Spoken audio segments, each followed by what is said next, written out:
Hi, my name is Conchita Davis. I live in Decatur, Georgia. I'm 52 years old and very single.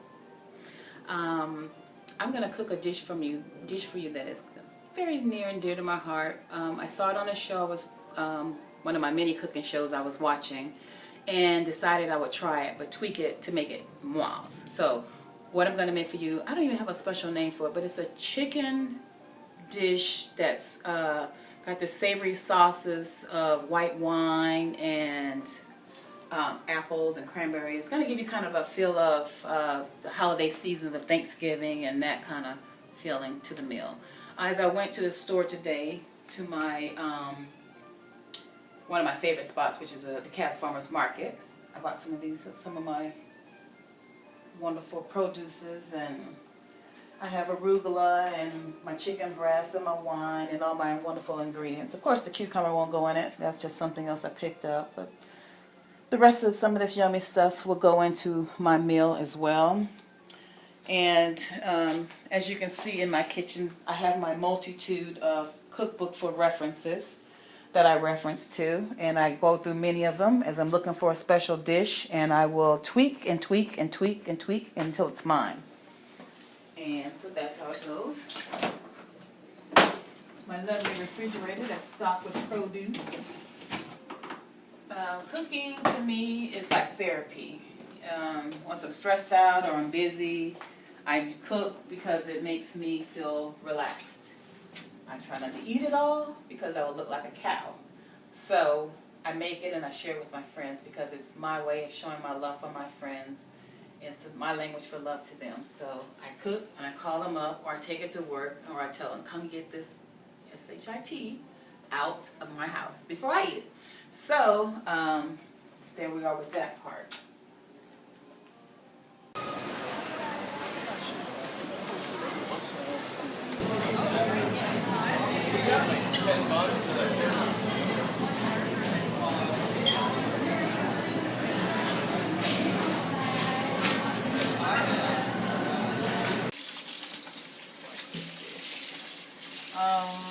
Cooking. I first learned how to cook when I was younger. I'm not sure what age. I just remember my mother being in the hospital, and my father not wanting to cook, or not sure what to cook or how to cook. Not sure what that story was. But I know he took my sister and I, and he put 2 stools up to the stove. Now we were probably about maybe this tall. And I think we're in 6th grade, maybe 6th grade. Elementary school, about to go into middle school, I guess. And our job was inside work, and my brother's job was outside work. And there was many days when we would see him being drugged down the street by this big old German Shepherd that we had. So you'd hear him hollering going down the street, the dog pulling him behind him, and his poor fella always had to come in and change clothes.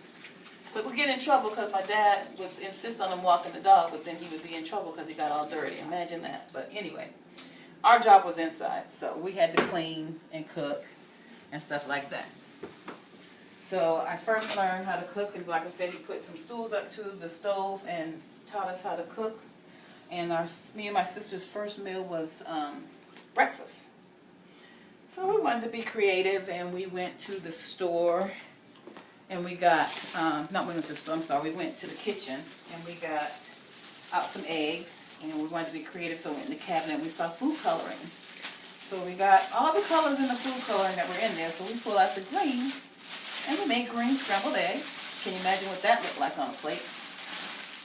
So we had green eggs and ham. Imagine Dr. Seuss would ever thought that would happen, but that's what we had. Scrambled egg. My dad looked at it when we put it on the plate and served it to him like, what am I supposed to do with this?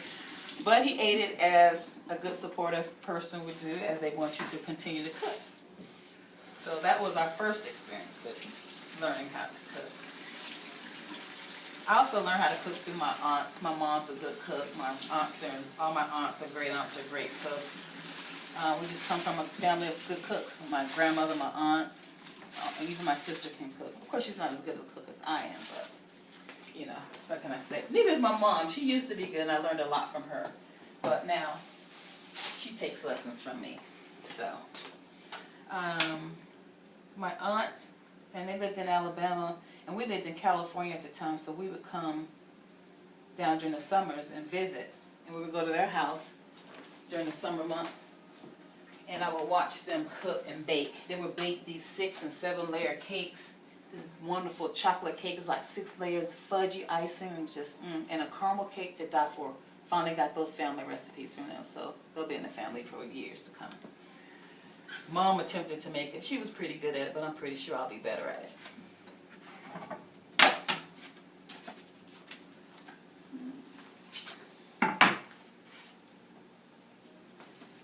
So we're going to season this lovely chicken breast here.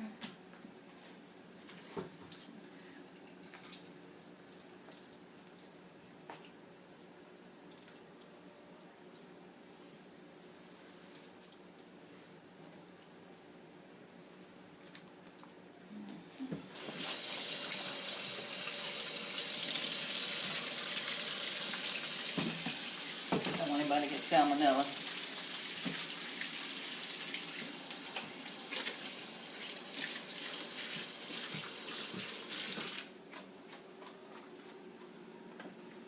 Okay.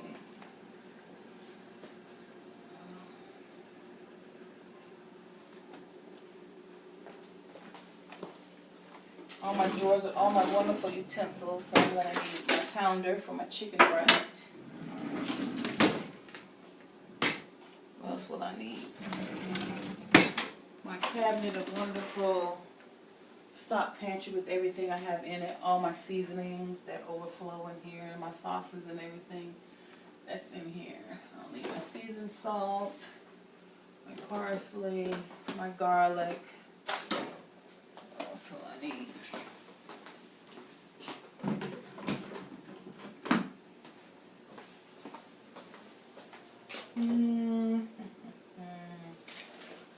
Onions, pepper, salt, seasoning.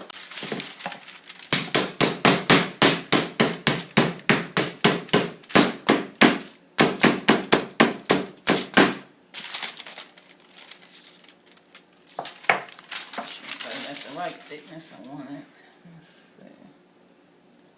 Yeah.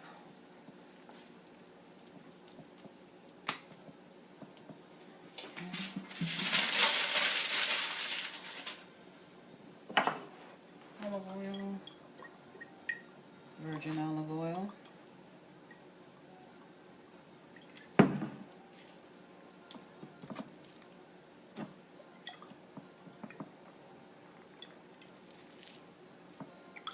It's sticking on my pan. I'll season this side and I'll season the other side.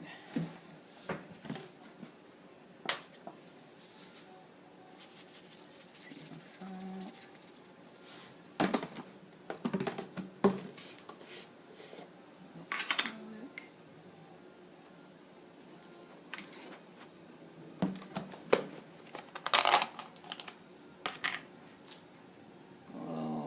Celery, salt,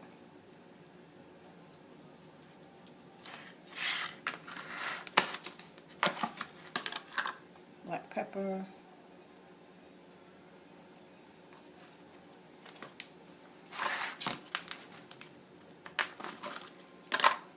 and some onion salt. I went out and I grew some this spring. I planted some okra and some cucumbers and some peppers and some fresh basil. Actually, here are my some of my peppers that I grew. We got sweet peppers and the little jalapeno peppers. Grew those. Don't have any of the cucumbers. Those were wonderful. They were good. Nothing like homegrown veggies. But I have my basil that I'm going to get out of my lovely sunroom over here. And the fresh basil here. I'm going to take a couple of sprigs off of here. Let's just take some here. Another sprig of basil. It smells wonderful. Aromatic. Wonderful knife set, but I can't watch the HSN either, because when I see HSN and they have around the holiday time, they have all the gift show ideas. They're not necessarily for other people, they're more for me when I'm watching it, because I see all the cooking specials and they have all the little tools. So this is one of my special treats to myself. There's a set of knives from the Emerald collection. I love these. Some of my other treasures that I've acquired through the HSN, where most people would want jewelry or something. I want Conchita Davis. One of my girlfriends bought me for Christmas my wonderful pie baking machine. I'm going to show you that. I love it. Where is it? This is one of my lovely tools I love. I can make pies, pot pies, tarts, all kind of stuff in this. Meat pies. I love it. I actually one time wanted to introduce or get a critique from this one restaurant on my baked goods, and I baked little mini sweet potato pies and took them over to his shop, and he loved them. He wanted to talk about trying to get him in his store, but we'll see. These are some of the things that I'm looking for from my cooking skills when I take them to places. It's to help me gain a gauge on what people think about my cooking skills, my talents. Not that I need somebody to tell me that they're great. I just know they're great, but it's good to know what other people think, because that's who you're cooking for. Very quick. So I'm going to do some of the other stuff that takes a little longer, which is I'm going to serve with a side of stuffing. We'll make like a breadcrumb cornbread type stuffing. I'm going to first use a trusty gadget of mine, but I don't know how any cooks go without it, my famous chopper. Chop up my Trinity, which I call it, which is my celery, my onions, my pepper. And I want it to be kind of almost finely chopped.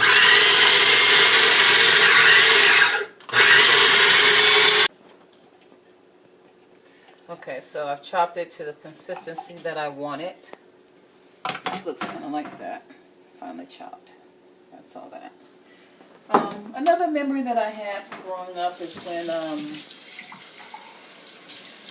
I would watch my aunt make one of my favorites that I love to prepare now is gumbo. And she would make a seafood gumbo, and there's a chicken gumbo.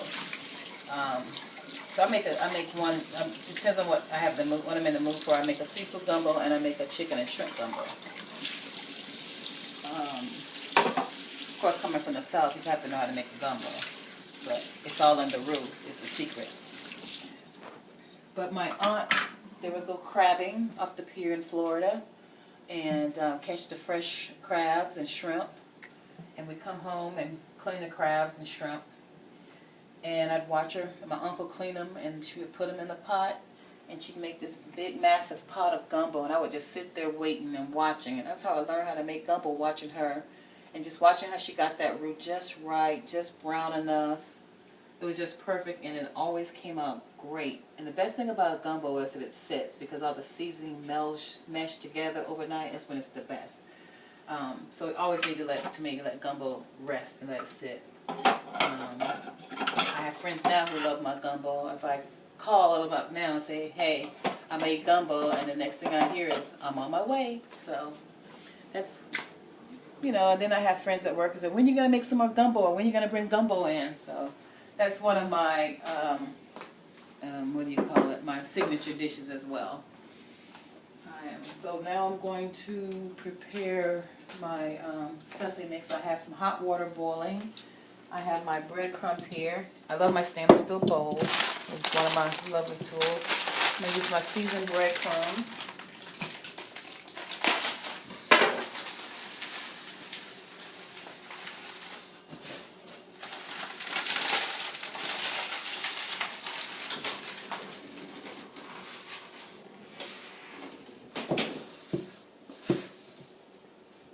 My stuffing here. I got my breadcrumbs, my cream chicken soup I'm going to add, the creaminess.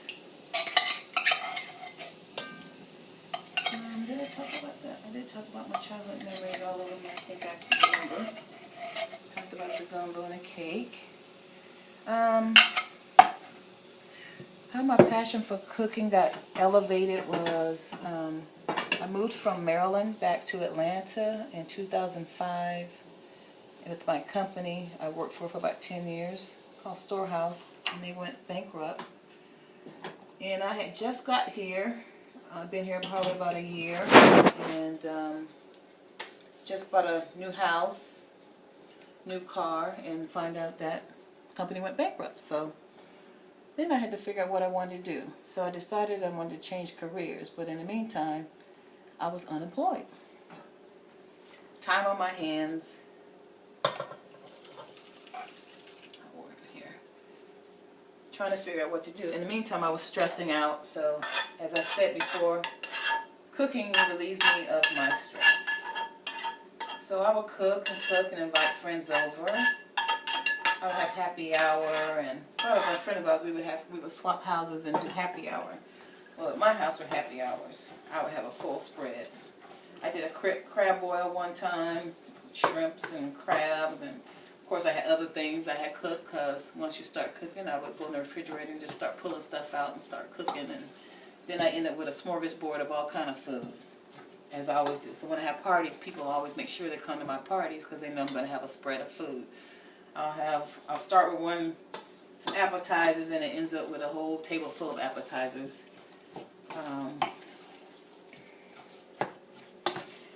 And then I had some friends who had sampled my food that wanted me to cook for them for their 50th birthday parties and stuff. And so I did tried my hand at catering, and I thought I'd try a little bit more. Hopefully I can do some more of it too. And I use it to also, like I said, measure my talents and my cooking skills to see how it measures up to people's taste, and you know how many different what I'm looking for, different not genders, but different origins of food I can create and prepare. So I try to cross over. Right now I'm working on my Jamaican cuisine. When I went to Jamaica, I was trying to learn how to make callaloo. And I noticed that when you talk to different people from different regions of Jamaica, they all have their own region's way of cooking certain things. So I talked to one lady, and she told me one way, and then I mentioned to another lady. She said, "Oh no, girl, that's not how you make it. You make it another way."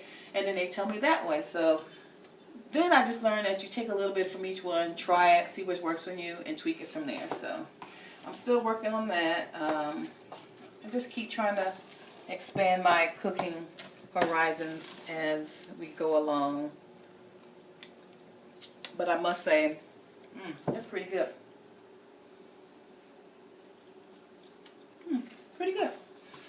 I must say that as I venture into different regions of the world of cooking, I try to find one dish and I try to perfect it, and I keep working on it until I got it to where I want it. And people go, "Oh, remember that dish you made? That was so good. That was so good." So that's part of my competitiveness. At work, when we have contests, I make sure I enter in them, because I work with Coca-Cola, and I try. And the reason I love what I do with Coca-Cola, because it allows me the time that it's Monday through Friday, which in retail I worked for 20-something years. I didn't have the time to do that. So now I work for corporate America. I have my weekends free, I have holidays, and I have a set schedule. Usually after 5 o'clock I'm free, and I can come home and cook, do all the other things I like to do, and that's what it affords me to be able to do. So I enter cooking contests while I'm at work, and I've won 2 first-place bake-off contests, yay! And also I made a chili, great chili, and I won a chili contest.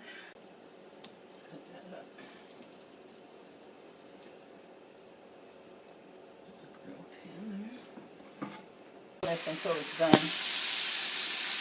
I add a lid over it, kind of concentrate the heat on it, and cook it throughout.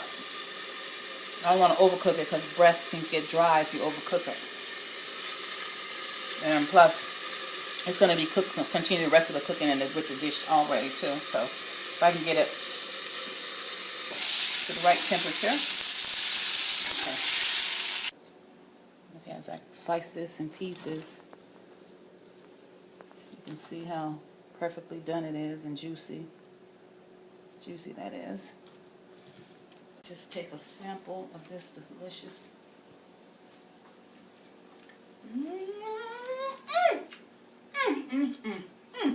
It's already. Now I'm going to dice my apples.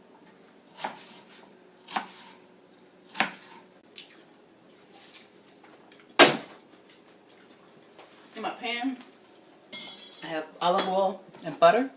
It's melted down. I'm going to add my apples till they cook till they're almost translucent. Almost, not quite. I don't want to make too mushy. I want to have just enough crispness to them.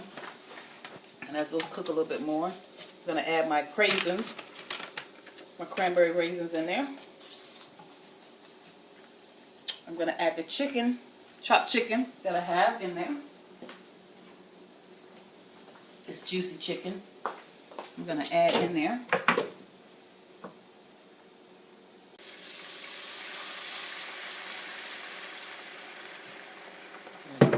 Deglaze the pan. Let those flavors mesh together.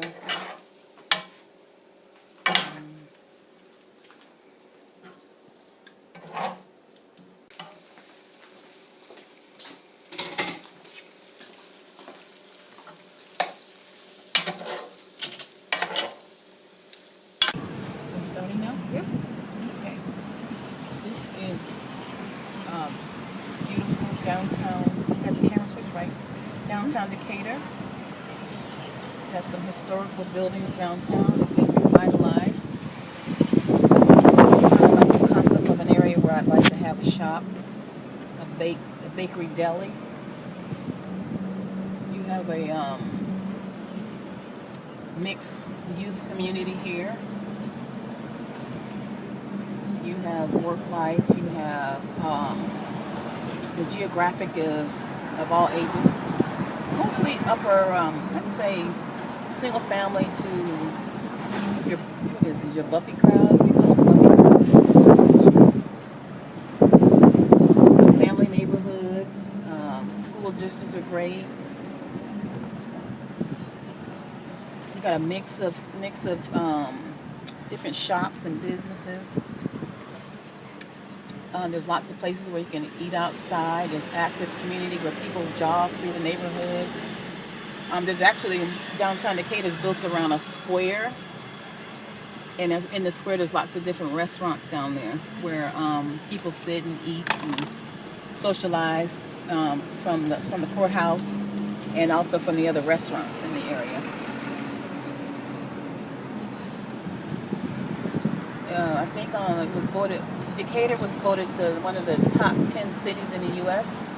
I think that's about right. Like here, look, there's an empty space right there. A little too big for what I want, but that's an empty spot. So there's more opportunity for more businesses to come into this area. There's lots of growth opportunity, lots of traffic, especially on the weekends. People come and they have festivals and little flea markets. And at nights on Fridays, kind of like a date night, people are out hanging out. There's a couple of bars down here. This is the square.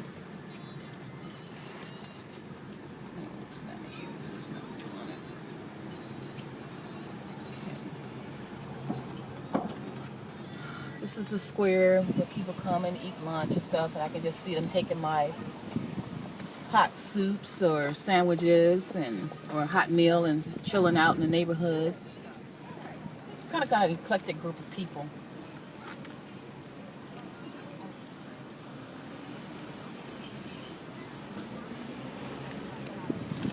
Okay. I don't need to talk through the whole thing. Let's stop. Pause it.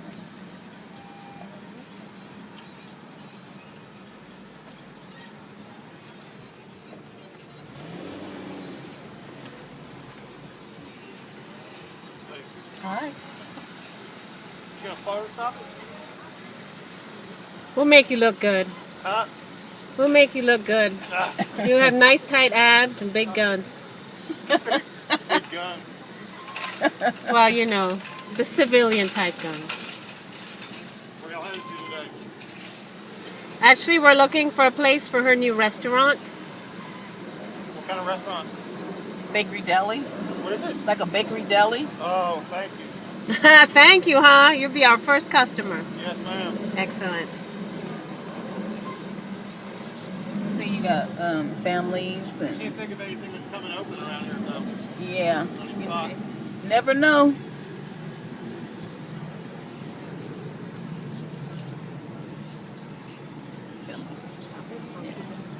Is it because you want to? Y'all have a good day. Have a good Thank you. day. More shops, people chilling, salons.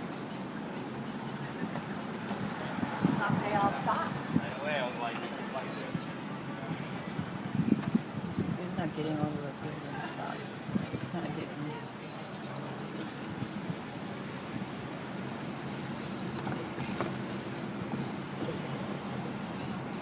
Yeah, here we go. I'm gonna get these shops. Yeah. Am I going too fast? No. Okay. It's kind of the concept of what I'm looking for. There's a couple empty spots on the other side that would work good for me. I only need one spot, so I like this area. Okay, this is the plated dish. It's the chicken breast with the apples and a cranberry all fused together with the white wine. And it's topped on a bed of arugula with a side of stuffing to give it that whole homely Thanksgiving feel. It's very tasty, very yummy. And with this dish is one of the winning dishes that I think I could enter in a contest, and I definitely would place. It's one of the winning dishes. And why it's important to me to win this contest is that it would validate my cooking abilities, my cooking skills. It would validate that my continuing efforts of trying to perfect different dishes and be better at what I do is all worth it in the end. Winning the prize, I can do so much more with it. I can get my business started with the bakery deli I really want. Hopefully I'm not sure how big the prize is, but hopefully this will be a lead to other prizes as well. But I like to be able to donate to the Multiple Myeloma Foundation, in which that's a cancer that my sister has, and hopefully that some of the money that I may be able to donate will help aid and help them come in with a cure for multiple myeloma. Choose me, because I'm the winner of the next Food Network Challenge. I'm the champion.